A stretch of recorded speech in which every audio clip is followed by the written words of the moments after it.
യേശുവിൽ പ്രിയമുള്ളവരെ, goodness T വിയുടെ സഭയും സാക്ഷ്യവും എന്ന മറ്റൊരു എപ്പിസോഡിലേക്ക് മാന്യപ്രേക്ഷകരായ നിങ്ങളെല്ലാവരെയും ഒത്തിരി സ്നേഹത്തോടെ സ്വാഗതം ചെയ്യുന്നു.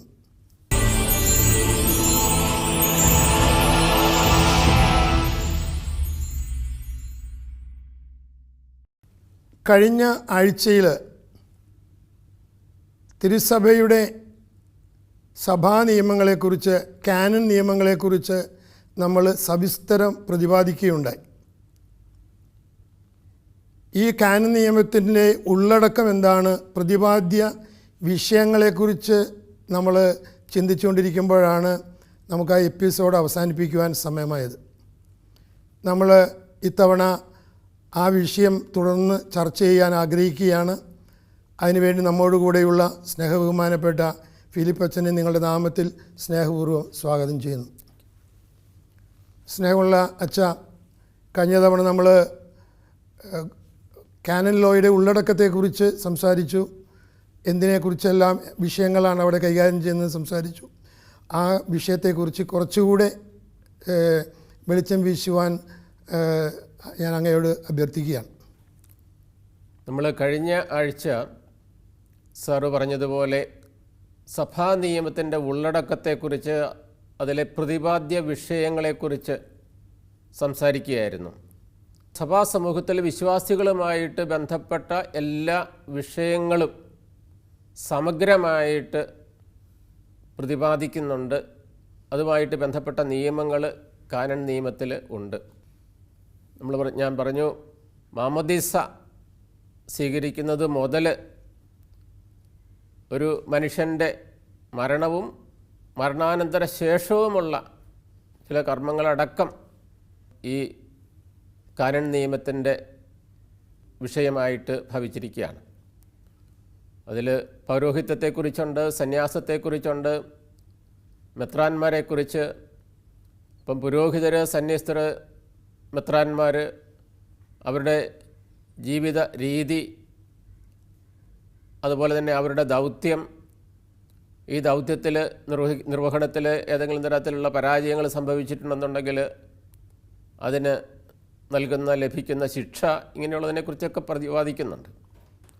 അതുപോലെ തന്നെ പുരോഹിതരുടെ കാര്യം എടുക്കുകയാണെന്നുണ്ടെങ്കിൽ എങ്ങനെയാണ് അവർ ഓരോ കുദാശകളും പരികർമ്മം ചെയ്യേണ്ടത്, സാധുവായിട്ട് പരികർമ്മം ചെയ്യാനായിട്ട് വേണ്ട കാര്യങ്ങൾ ഏതൊക്കെയാണ്, എങ്ങനെ പരികർമ്മം ചെയ്യണം തുടങ്ങിയ കാര്യങ്ങളെക്കുറിച്ചെല്ലാം പറയുന്നുണ്ട്. പ്രത്യേകിച്ച് വിശുദ്ധ കുർബാനയെക്കുറിച്ച്, വിശുദ്ധ ബലി അർപ്പണത്തെക്കുറിച്ചൊക്കെ ഒരുപാട് കാനൻ നിയമങ്ങളുണ്ട്.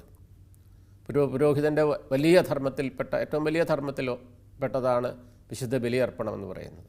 അപ്പോൾ ഈ കുർബാനയെക്കുറിച്ച് പറഞ്ഞു വരുമ്പോൾ, ഈ കുർബാനയെക്കുറിച്ചുള്ള കാര്യങ്ങളും കാനൻ നിയമത്തിൽ വരുന്നു എന്ന് പറയുമ്പോൾ സ്വാഭാവികമായിട്ട് പലരും വിശ്വാസികൾ ചോദിക്കുന്ന ഒന്ന് രണ്ട് ചോദ്യങ്ങൾ എൻ്റെ മനസ്സിലേക്ക് കടന്നു വരുന്നുണ്ട്.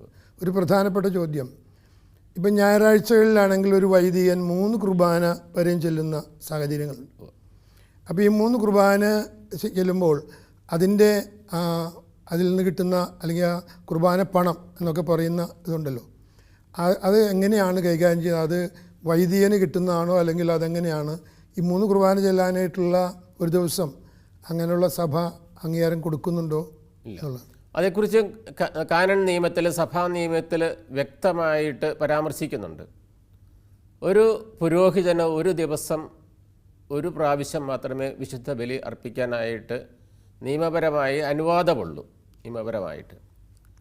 പക്ഷേ അജപാലനത്തിലെ ചില പ്രത്യേക സാഹചര്യം കണക്കിലെടുത്തുകൊണ്ട് ഞായറാഴ്ച ദിവസങ്ങളിൽ 3 വിശുദ്ധ കുർബാന, അതുപോലെ തന്നെ തിരുനാൾ ദിവസങ്ങളിൽ, പ്രധാനപ്പെട്ട തിരുനാൾ ദിവസങ്ങളിൽ 3 വിശുദ്ധ കുർബാന അർപ്പിക്കാനായിട്ട്, 3 തവണ അർപ്പിക്കാനായിട്ട് അനുവാദം കൊടുത്തിട്ടുണ്ട്.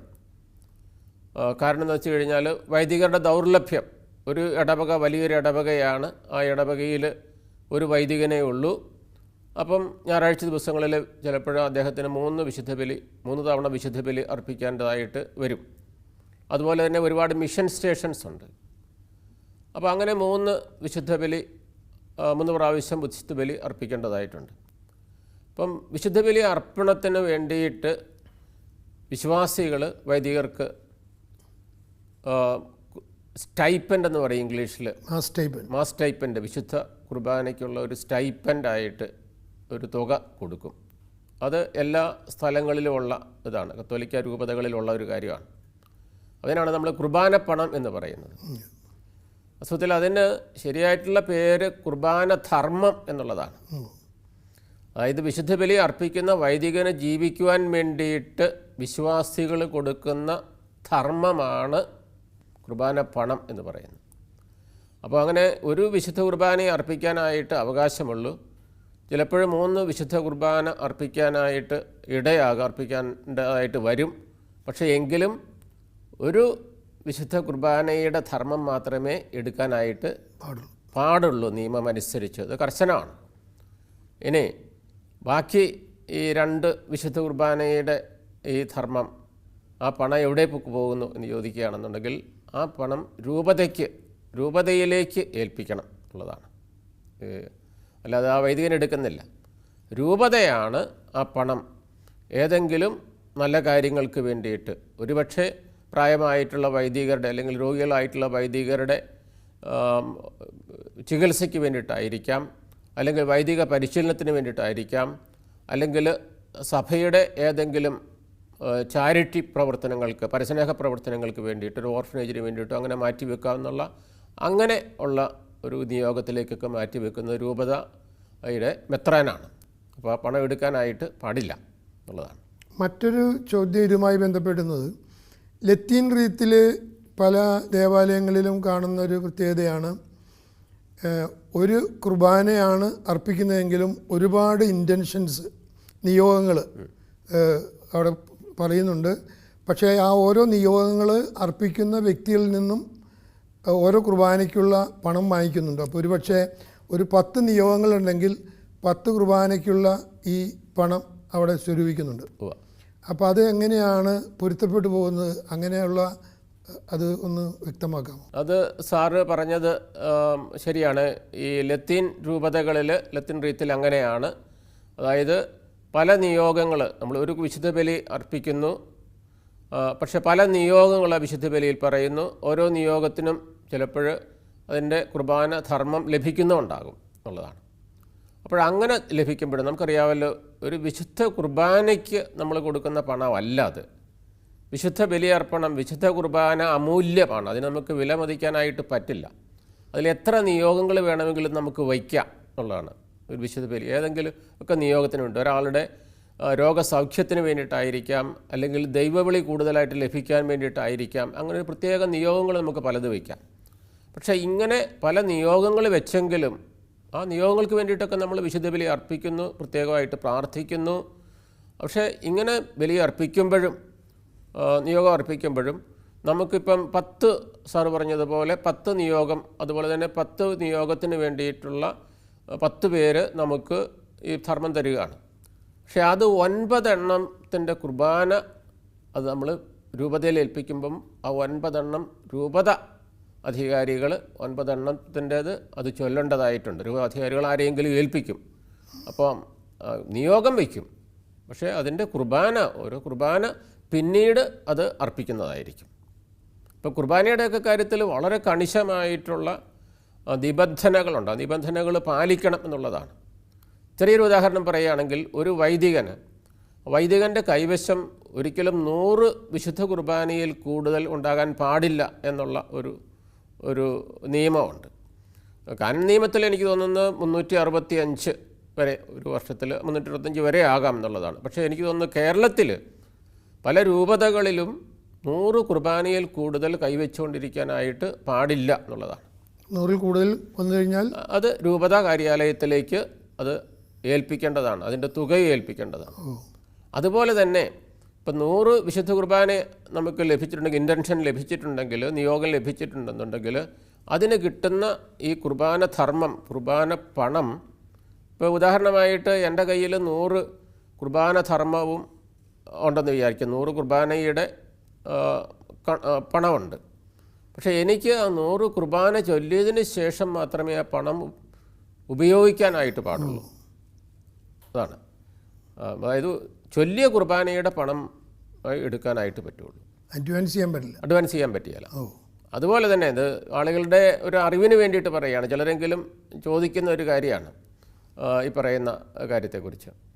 അതായത് ഈ കുർബാനയെക്കുറിച്ച്, കുർബാന വൈദികർ സ്വീകരിക്കുന്ന കുർബാന നിയോഗം, അത് കർശനമായിട്ട് ആ നിയോഗം അനുസരിച്ച് ബലി അർപ്പിക്കുന്നുണ്ട് എന്നുള്ള ബോധ്യം അദ്ദേഹത്തിൻ്റെ അധികാരികൾക്കും ഉണ്ടാകണം. അദ്ദേഹം ചെയ്യണം, അദ്ദേഹം അത് ചെയ്തിട്ടുണ്ട്. കാരണം അതൊരു വലിയ കടമാണ്, കുർബാന കടം എന്ന് പറയുന്നൊരു കാര്യമാണ്, കടമാണ്. ആത്മാവുകളുമായിട്ട് പ്രത്യേകിച്ച് ബന്ധിക്കുന്നൊരു കാര്യമാണിത്. അപ്പോൾ അതുകൊണ്ട് ഓരോ ദിവസവും ഈ കാനൻ നിയമം അനുസരിച്ച് വൈദികർ നിഷ്ഠയോടുകൂടി കുർബാന കണക്ക് എഴുതണം എന്നുണ്ട്. ഇപ്പോൾ ഒരു കുർബാന കണക്ക് പുസ്തകമുണ്ട്, മാസ് ഇൻറ്റൻഷൻസ് എന്നും പറഞ്ഞിട്ടുള്ള കുർബാന കണക്കിൻ്റെ പുസ്തകം എല്ലാം വൈദികർക്കും ഉണ്ടായിരിക്കണം. അപ്പോൾ ഓരോ ദിവസവും വിശുദ്ധ കുർബാന ചൊല്ലിയതിന് ശേഷം ഓരോ ദിവസവും കുർബാന ചൊല്ലിയെങ്കിൽ കുർബാന ചൊല്ലിയതായിട്ട് അവിടെ കുറിച്ചിടണം. സ്വീകരിച്ച കുർബാന നിയോഗം എത്രയുണ്ട്, എത്ര കുർബാന ചൊല്ലി, എന്നിട്ട് ഓരോ മാസം കഴിയുന്നതോടെ അത് കൂട്ടിയിട്ട് ബാക്കി എത്ര കുർബാന ചൊല്ലാനുണ്ട് എന്നുള്ള അടുത്ത മാസത്തിലേക്ക് നമ്മൾ എഴുതണം എന്നുള്ളതാണ്. ഒരു വൈദികൻ മരിച്ചു കഴിഞ്ഞാൽ അതുകൂടെ നോക്കണം. ഒരു വൈദികൻ മരിച്ചു കഴിഞ്ഞാൽ അദ്ദേഹത്തിൻ്റെ ശവസംസ്കാരം കഴിഞ്ഞ ചില നടപടിക്രമങ്ങളുണ്ട്. അതിലൊരു പ്രധാനപ്പെട്ട, ഏറ്റവും പ്രധാനപ്പെട്ടതെന്ന് വേണമെങ്കിൽ പറയാം, അതിൽ നടപടിക്രമത്തിൽപ്പെട്ടതാണ് അദ്ദേഹത്തിൻ്റെ കുർബാന കണക്ക് പുസ്തകം പരിശോധിക്കുക എന്നുള്ളതാണ്. അപ്പോൾ അദ്ദേഹം എത്ര കുർബാന ഏറ്റെടുത്തിട്ടുണ്ട്, കുർബാന അദ്ദേഹം എത്ര ചൊല്ലിയിട്ടുണ്ട്, ബാക്കി എത്ര ചൊല്ലാനുണ്ട്. ചൊല്ലാനുള്ള കുർബാന, ഇപ്പോൾ രൂപത വൈദികനാണെന്നുണ്ടെങ്കിൽ രൂപതയിലെ അധികാരികൾ അത് ബാക്കി അച്ഛന്മാർക്ക്, അവിടെ രൂപതയിലുള്ള അച്ഛന്മാർക്ക് അദ്ദേഹം ചൊല്ലാനുള്ള കുർബാന വീതിച്ചു കൊടുക്കുകയാണ്. സന്യാസ വൈദികനാണെന്നുണ്ടെങ്കിൽ അതിൻ്റെ പ്രൊവിൻഷ്യലോ മറ്റു ഉത്തരവാദിത്തപ്പെട്ട അധികാരികളോ സന്യാസ വൈദികർക്ക് ഏൽപ്പിച്ചു കൊടുക്കുകയാണ്. അങ്ങനെയാണ് അതിൻ്റെ നിയോഗം. വളരെ കർക്കശമായ കർക്കശമാണ്. മാത്രമല്ല ഈ കുർബാന കണക്ക് അദ്ദേഹം എഴുതിയാൽ മാത്രം പോരാ, എല്ലാ വാർഷിക ധ്യാനത്തിൻ്റെ സമയത്തും 5 ദിവസം 6 ദിവസം നീണ്ടു നിൽക്കുന്ന വാർഷിക ധ്യാനമുണ്ട് വൈദികർക്ക്, അതും കാനൻ നിയമപ്രകാരം ഉള്ളതാണ്. അതിൽ പങ്കെടുക്കണമെന്നുള്ളത് നിർബന്ധമാണ്. അപ്പോൾ ആ സമയത്ത് അതിൻ്റെ കണക്ക് പുസ്തകം അവിടെ ധ്യാന സമയത്ത്, വാർഷിക ധ്യാന സമയത്ത് രൂപതയിലെ നിയോഗിക്കപ്പെട്ട അച്ഛൻ്റെ കയ്യിൽ കൊടുക്കുകയും അച്ഛൻ ആ കണക്ക് പുസ്തകം, കുർബാനയുടെ കണക്ക് പുസ്തകം നോക്കിയിട്ട് അതിലെന്തെങ്കിലും ചേർക്കാത്തതുണ്ട്, വിട്ടുപോയിട്ടുണ്ടെന്നുണ്ടെങ്കിൽ അത് നോട്ട് ചെയ്തതിന് ശേഷം തിരുത്തൽ നടത്തണം എന്നും പറഞ്ഞുകൊണ്ടുള്ള ഒരു കുറിപ്പോടുകൂടി തിരിച്ചു കൊടുക്കുകയും ചെയ്താണ്. ഒപ്പ് ആവശ്യമാണ്. ഞാനത് പറയുകയാണ്. ചില കാര്യങ്ങളിൽ അതുപോലെ തന്നെയാണ് ഇടവകയിൽ. കാരണം പൊതുജനങ്ങൾക്ക് ഇതൊന്നും അറിയില്ല ജനങ്ങൾക്ക്. അപ്പോൾ സ്വാഭാവികം ഇങ്ങനെയുള്ള ചോദ്യങ്ങൾ വരാൻ സാധ്യതയുണ്ട്. മറ്റൊരു കാര്യം, ഇതുമായിട്ട് ബന്ധപ്പെടുമ്പോൾ ഇപ്പോൾ നമ്മൾ 10 ഇൻറ്റൻഷൻ എന്ന് പറഞ്ഞു, മരിച്ചവർ 10 മരിച്ചവർക്ക് വേണ്ടി 10 വീട്ടുകാർ കൊടുത്തു കഴിയുമ്പോൾ ഒരു 100 രൂപ വെച്ചുകൊണ്ടെങ്കിൽ 1000 രൂപയില്ലേ. അപ്പോൾ നമ്മൾ രൂപതയിലേക്ക് ഇത് ഈ 9 ഒരെണ്ണം ഒഴിച്ച് ബാക്കി 9 കൊടുക്കുമ്പോൾ ഈ നിയോഗങ്ങളും അപ്പോൾ കൊടുക്കുക, അല്ലെങ്കിൽ കോമൺ ആയിട്ടാണ് നമ്മൾ കൊടുക്കുന്നത്. കോമൺ ആയിട്ട് കൊടുക്കുമ്പോൾ അതോടൊപ്പം തന്നെ കുർബാന പണവും കൊടുക്കും എന്നുള്ളതാണ്. അല്ല, ഞാൻ ഈ ആളുകളുടെ ലിസ്റ്റ് കൊടുക്കില്ല. അത് ചിലപ്പോൾ അത് പ്രായോഗികമല്ല താനും.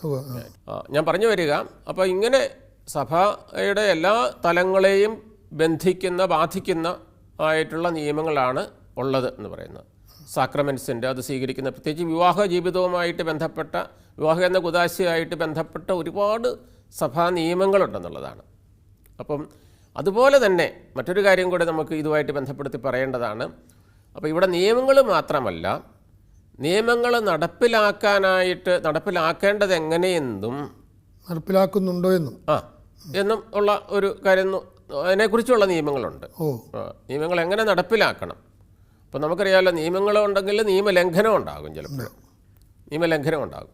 അപ്പം നിയമലംഘനത്തിൻ്റെ ശിക്ഷ എന്തൊക്കെയാണെന്നുള്ള കാര്യത്തെക്കുറിച്ചുമൊക്കെ വിശദമായിട്ട് പറയുന്നുണ്ട്.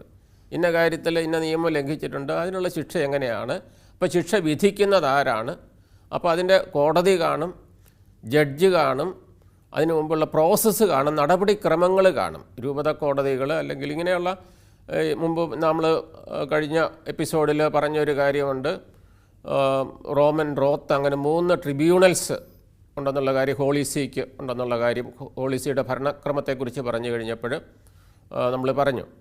അപ്പോൾ അതിനൊക്കെ കോടതിയുടെ നടപടിക്രമമുണ്ട്. ആ നടപടിക്രമം അത് ഈ കാനൻ ലോ അനുസരിച്ചാണ്, കാനൻ നിയമം അനുസരിച്ചാണ്, ശിക്ഷാ നടപടികളുണ്ട് എന്നുള്ളതാണ്. ഒരു ചോദ്യം, ഇപ്പോൾ ഈ കാനൻ ലോയ്ക്ക് മാറ്റം വരുത്താൻ പറ്റുമോ? അത് അങ്ങനെ ഉണ്ടെങ്കിൽ ആർക്കാണ് അതിനുള്ള അധികാരം?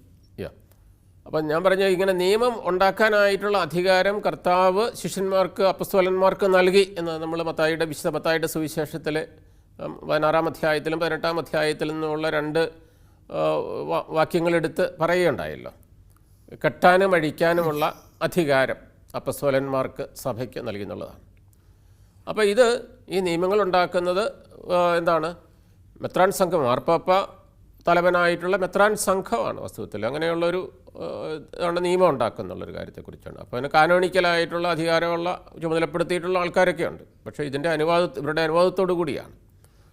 അപ്പോൾ ഇങ്ങനെ നിയമം ഉണ്ടാക്കുന്നു. ഈ നിയമം ഉണ്ടാക്കുന്ന ദൈവികമായിട്ടുള്ള ചില നിയമങ്ങൾ കാനൻ ലോയിൽ പെടുന്നുണ്ട്. പിന്നെ മനുഷ്യരുണ്ടാക്കുന്ന ചില നിയമങ്ങളുണ്ട്.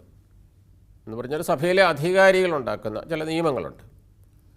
അപ്പോൾ ഈ നിയമങ്ങൾ പലതും കാലക്രമത്തിൽ അതിൻ്റെ സാഹചര്യം അനുസരിച്ച് ചില മാറ്റങ്ങൾ ഉണ്ടാകുന്നുണ്ട്. ദൈവിക നിയമങ്ങൾക്ക് മാറ്റം ഒരിക്കലും ഉണ്ടാവില്ല. ഉദാഹരണമായിട്ട് ജീവൻ്റെ വിലയുമായിട്ട് ബന്ധപ്പെട്ട, ജീവൻ്റെ മൂല്യവുമായിട്ട് ബന്ധപ്പെട്ട ചില നിയമങ്ങളുണ്ട്. അത് നമുക്ക് മാറ്റാനായിട്ട് പറ്റത്തില്ല. കൊല്ലരുതെന്ന് പറയുന്ന നിയമം ആയിട്ട് ബന്ധപ്പെട്ട ഒരുപാട് നിയമങ്ങളുണ്ട്. അപ്പോൾ ആ നിയമങ്ങൾ മാറ്റാനായിട്ട് പറ്റില്ല എന്നുള്ളതാണ്. അത് ദൈവിക നിയമമാണ് വസ്തുത്തിൽ.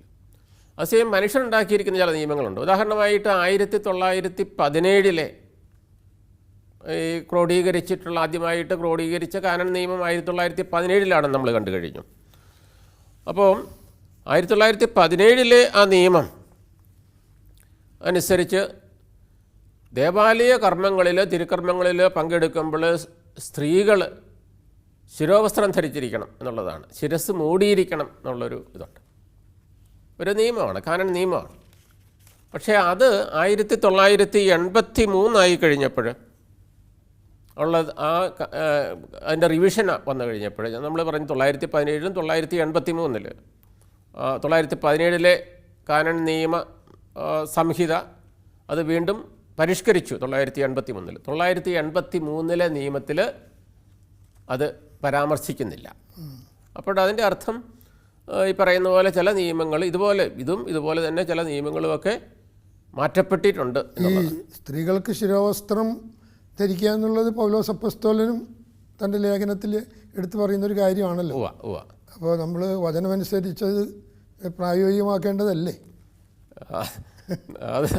അത് കൊരിന്ത്യർക്കെഴുതിയ ലേഖനത്തിൽ, സാറിൻ്റെ ചോദ്യം നല്ലൊരു ചോദ്യമാണ്. കൊരിന്ത്യർക്കെഴുതിയ ലേഖനത്തിൽ അദ്ദേഹം ഇങ്ങനെ ഒരു നിയമം കൊണ്ടുവരാനായിട്ടുള്ള നിയമത്തെക്കുറിച്ച് പറയാനുള്ളൊരു പ്രത്യേക ഒരു കാര്യമുണ്ട്. എന്ന് പറഞ്ഞു കഴിഞ്ഞാൽ കൊറിന്ത്യൻ സഭ എന്ന് പറയുന്നത് യഹൂദ ക്രൈസ്തവരും വിജാതി ക്രൈസ്തവരും ഉൾക്കൊള്ളുന്ന ഒരു സഭയായിരുന്നു. അവരെ ഉൾക്കൊണ്ടിരുന്ന സഭയാണ്. അതിലൊരു മജോറിറ്റി എന്ന് പറയുന്നത് കൂടുതൽ ഭൂരിപക്ഷം ആളുകൾ വിജാതിയരിൽ നിന്ന് വിശ്വാസം സ്വീകരിച്ചവരാണ്. അതേസമയം ഏതാനും ആളുകൾ, ചുരുങ്ങിയ ആളുകൾ യഹൂദ വിഭാഗത്തിൽ നിന്നും യഹൂദരിൽ നിന്നും ക്രൈസ്തവ വിശ്വാസം സ്വീകരിച്ചവരുണ്ടായിരുന്നു. അപ്പോൾ ഈ യഹൂദർക്കാണ് ഇതുപോലെയുള്ള നിയമങ്ങളുള്ളത്. ഈ ശിരോവസ്ത്രം ധരിക്കണം, യഹൂദ സ്ത്രീകൾക്ക് ശിരോവസ്ത്രം ധരിക്കണം, ഇങ്ങനെയുള്ള പ്രത്യേകിച്ച് പബ്ലിക് അപ്പിയറൻസ് പൊതുവായിട്ട് വരുമ്പോൾ, പ്രാർത്ഥനയ്ക്കൊക്കെ വരുമ്പോഴെന്നൊക്കെ പറയുമ്പോഴുള്ള നിയമങ്ങളുണ്ട്. പക്ഷേ വിജാതീയരായിട്ടുള്ള ആളുകൾക്ക് ഈ നിയമങ്ങളൊന്നുമില്ല. കുറച്ചുകൂടെ സ്വാതന്ത്ര്യമൊക്കെ അനുഭവിച്ചിരുന്നവരാണ്. അപ്പം വിജാതീയരുടെ ഇടയിൽ നിന്ന് ക്രൈസ്തവ വിശ്വാസം സ്വീകരിച്ച അവർ വിശ്വാസികളുടെ ആരാധനാ സമൂഹത്തിലേക്കൊക്കെ വരുമ്പോൾ അവരവരുടെ പതിവ് അനുസരിച്ച്, അവരുടെ രീതി അനുസരിച്ചും ശിരോവസ്ത്രം ധരിക്കാതെ വരികയാണ്. അപ്പോൾ ഈ കാര്യത്തിൽ യഹൂദർക്ക് വലിയ തൃപ്തി വന്നില്ല. വിജാതീയരിൽ നിന്നും ക്രൈസ്തവ വിശ്വാസം സ്വീകരിച്ച ആളുകൾ ഈ രീതി അവലംബിക്കുന്നതിൽ താല്പര്യം ഉണ്ടായില്ല. അപ്പോൾ ഈ കാര്യം വിശുദ്ധ പൗലോസ്ലീഹായെ അറിയിക്കുകയും അന്നത്തെ സാഹചര്യമൊക്കെ കണക്കിലെടുത്തുകൊണ്ട് പൗലോസ്ലീഹ അവർക്കൊരു ഉപദേശം നൽകുകയും ചെയ്യുകയാണ്. വസ്തുത്തിൽ ശിരോവസ്ത്രം ധരിക്കണമെന്ന് പറയുന്നതിൻ്റെ കാര്യം. അപ്പോൾ അത് നമ്മൾ അതിനേതായിട്ടുള്ള അർത്ഥമൊക്കെ ഉണ്ട്. പക്ഷേ അത് എക്കാലത്തും എല്ലായിടത്തും പാലിക്കപ്പെടേണ്ട ഒരു നിയമമായിട്ട് നമ്മൾ അതിനെ കണക്കാക്കേണ്ടതല്ലോ. പ്രത്യേക സാഹചര്യത്തിൽ അദ്ദേഹം കൊടുത്തിരിക്കുന്ന ഒരു നിയമമാണ് വസ്തുത്തിൽ.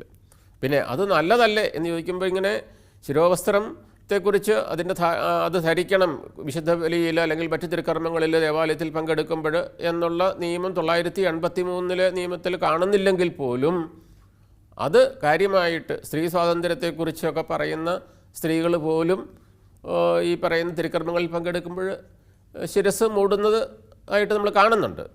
അതെന്താണെന്ന് വെച്ച് കഴിഞ്ഞാൽ മിസ്റ്ററിയോടുള്ള വിശുദ്ധ രഹസ്യങ്ങളോടുള്ളൊരു ബഹുമാനവും ഒക്കെ കാണിക്കാനായിട്ടുള്ളൊരു കാര്യമാണ്. പക്ഷെ നമ്മൾ അത് പറയണം, അത് ചെയ്യണം എന്നൊക്കെ പറയാനായിട്ട് നമുക്ക് സാധിക്കില്ല എന്നുള്ളതാണ് എനിക്ക് പറയാനുള്ളത്. മറ്റൊന്ന് ചോദിക്കാനുള്ളത്, കാനൻ ലോ ലംഘിച്ചാൽ ശിക്ഷയുണ്ടോ? അതെന്തൊക്കെയാണ് ഈ ശിക്ഷ നടപടികൾ? കാനൻ നിയമം, സഭാ നിയമം ലംഘിച്ചു കഴിയുമ്പോൾ ഒരു ശിക്ഷയുണ്ട് എന്നുള്ളതാണ്. നമുക്കറിയാമല്ലോ, നമ്മുടെ ഈ സിവിൽ സമൂഹത്തിൽ തന്നെ ചില നിയമങ്ങളുണ്ട്. ആ നിയമങ്ങൾ ലംഘിച്ചു കഴിഞ്ഞാൽ ബോധപൂർവം നിയമം ലംഘിക്കുന്നു. അപ്പം ചിലത് ബോധപൂർവം അല്ലെങ്കിൽ പോലും ചില ശിക്ഷയുണ്ട്. നമുക്ക് ഇപ്പോൾ ട്രാഫിക് നിയമം നമ്മൾ ലംഘിച്ചു കഴിഞ്ഞാൽ, മനഃപൂർവ്വം അല്ലെങ്കിൽ പോലും ലംഘിച്ചു കഴിഞ്ഞാൽ അങ്ങനെ ഒരു നിയമം ഉള്ളത് കൊണ്ട് ശിക്ഷ സ്വീകരിച്ചേ പറ്റൂ എന്നുള്ളതാണ്. പിടിക്കപ്പെട്ട് കഴിഞ്ഞാൽ ഒരു ശിക്ഷയുണ്ട്. ഇപ്പോൾ സ്കൂളിൽ ചില നിയമങ്ങളുണ്ട്. അപ്പോൾ ആ നിയമങ്ങൾ വിദ്യാർത്ഥികളും അധ്യാപകരും പാലിച്ചില്ലെന്നുണ്ടെങ്കിൽ അതിന് ചെറിയതായിട്ടുള്ള ഒരു ശിക്ഷയുണ്ട്. അത് ഈ ശിക്ഷ എന്ന് പറയുമ്പോഴത്തേക്കും നിയമലംഘനത്തിൻ്റെ ഗൗരവം അനുസരിച്ചാണ് വാസ്തവത്തിൽ ശിക്ഷയുള്ളത്. അതുപോലെ കാനൻ നിയമത്തിൻ്റെ സീരിയസ് ആയിട്ടുള്ള ആയിട്ടുള്ള ലംഘനം അനുസരിച്ച് അതിൻ്റെ ശിക്ഷയ്ക്ക് ഏറ്റക്കുറച്ചിലുകൾ ഉണ്ടാകും എന്നുള്ളതാണ്. ഇപ്പം ഉദാഹരണമായിട്ട് ഗൗരവതരമായിട്ടുള്ള ഒരു ലംഘനം വരികയാണെന്നുണ്ടെങ്കിൽ അത് ഗുരുതരമായിട്ടുള്ള ഒരു ശിക്ഷയുണ്ടാകും. ചെറിയ ഉദാഹരണം പറഞ്ഞു കഴിഞ്ഞാൽ നമുക്കറിയാം, ഈ വിശുദ്ധ കുദാശയായിട്ടുള്ള നമ്മുടെ കുമ്പസാരം എന്നുള്ള കുദാശ, അതിൽ വൈദികന് കുമ്പസാര രഹസ്യം കീപ്പ് ചെയ്യാനായിട്ട്, സൂക്ഷിക്കാനായിട്ട് ഗൗരവമായിട്ട് കടപ്പെട്ടിട്ടുണ്ട് എന്നുള്ളതാണ്. ഒരു കാരണവശാലും മരണം നേരിടേണ്ടി വന്നാൽ പോലും കുമ്പസാര രഹസ്യം വെളിപ്പെടുത്താനായിട്ട് പാടില്ല എന്നുള്ളതാണ്. ഇത് സീൽ ഓഫ് കൺഫെഷൻ എന്ന് ഇംഗ്ലീഷിൽ പറയും. അങ്ങനെ കുമ്പസാര രഹസ്യം വെളിപ്പെടുത്താനായിട്ട് നിർബന്ധിക്കപ്പെട്ടപ്പോഴും കുമ്പസാര രഹസ്യം വെളിപ്പെടുത്താതെ മരണത്തിന് പോലും ഈ പറയുന്ന വിധേയരായിട്ടുള്ള വൈദികരുണ്ട്. നമുക്ക് സഭയുടെ ചരിത്രത്തിൽ നമ്മൾ കാണുന്നുണ്ട്. അപ്പോൾ ഏതെങ്കിലും ഒരു വൈദികൻ കുമ്പസാര രഹസ്യം വെളിപ്പെടുത്തുകയാണെങ്കിൽ അദ്ദേഹം മഹ്റോൻ ശിക്ഷയ്ക്ക് വിധേയനാണ്. എക്സ്കമ്മ്യൂണിക്കേഷൻ എന്ന് പറയും. വളരെ ഗൗരവമായിട്ടുള്ള കാര്യങ്ങൾ മാത്രം ഇങ്ങനെയുള്ളത്. ഇങ്ങനെയുള്ള ചില എക്സ്കമ്മ്യൂണിക്കേഷൻ, ഇങ്ങനെ വളരെ ഗൗരവമായിട്ടുള്ള കാര്യങ്ങളിൽ ഗൗരവമായിട്ടുള്ള ഒരു ശിക്ഷയാണ്, ഗുരുതരമായിട്ടുള്ള ശിക്ഷ. നമ്മൾ ഈ 21-ാം നൂറ്റാണ്ടിലും ഈ മഹ്റോൻ ശിക്ഷയൊക്കെ ഉണ്ടോ? ഇപ്പോഴും മഹ്റോൻ ശിക്ഷ എന്ന് പറയുമ്പോഴത്തേക്കും എനിക്ക് തോന്നുന്നത് നമുക്ക് സമയമായതുകൊണ്ട് അതേക്കുറിച്ച് കൂടുതലായിട്ട് നമുക്ക് വേണമെങ്കിൽ അടുത്ത എപ്പിസോഡിൽ ചർച്ച ചെയ്യാം. മഹ്റോൻ ശിക്ഷ ഇപ്പോഴും ഉണ്ട്. പക്ഷേ അതിനെക്കുറിച്ചുള്ളൊരു കാഴ്ചപ്പാടുണ്ടാകും നല്ലതാണ്. എന്താണ് മഹ്റോൻ ശിക്ഷ, എന്താണ് അതിൻ്റെ ലക്ഷ്യം എന്നുള്ളതിനെക്കുറിച്ച് നമുക്കൊരു നല്ല കാഴ്ചപ്പാട്, വ്യക്തമായിട്ടുള്ള കാഴ്ചപ്പാടുണ്ടാകും നല്ലതാണ്. യേശുവിൽ പ്രിയമുള്ളവരെ, ഈ എപ്പിസോഡ് ഇവിടെ അവസാനിക്കുകയാണ്. നമ്മൾ കഴിഞ്ഞ എപ്പിസോഡിൻ്റെ തുടർച്ചയായിട്ട് ഇത്തവണയും നമ്മൾ കാനൻ ലോയുടെ പ്രസക്തിയെക്കുറിച്ചും ഉള്ളടക്കത്തെക്കുറിച്ചും എല്ലാം നമ്മൾ സംസാരിച്ചു. കാനൻ ലോ ഏതെല്ലാം രീതിയിലാണ് പ്രായോഗിക തലത്തിലേക്ക് വരുന്നതെന്ന് നമ്മൾ കണ്ടു. പ്രത്യേകിച്ച് കുർബാനയുമായി ബന്ധപ്പെട്ട പല സംശയങ്ങൾക്കും നമുക്ക് ബഹുമാനപ്പെട്ട അച്ഛൻ നമുക്ക് ഉത്തരം നൽകി. നമ്മൾ ഇത്രയും സമയം നമ്മളോടുകൂടെ ഈ കാര്യങ്ങളെല്ലാം പങ്കുവെച്ച സ്നേഹബഹുമാനപ്പെട്ട ഫിലിപ്പച്ചന് നിങ്ങളുടെ എല്ലാവരിലും പേരിൽ നന്ദി പറയുന്നു. നിങ്ങളുടെ വിലയേറിയ അഭിപ്രായങ്ങളും നിങ്ങളുടെ സംശയങ്ങളും, പ്രത്യേകിച്ച് സഭയെ സംബന്ധിച്ചുള്ള സംശയങ്ങളും ഞങ്ങളെ എഴുതി അറിയിക്കുക.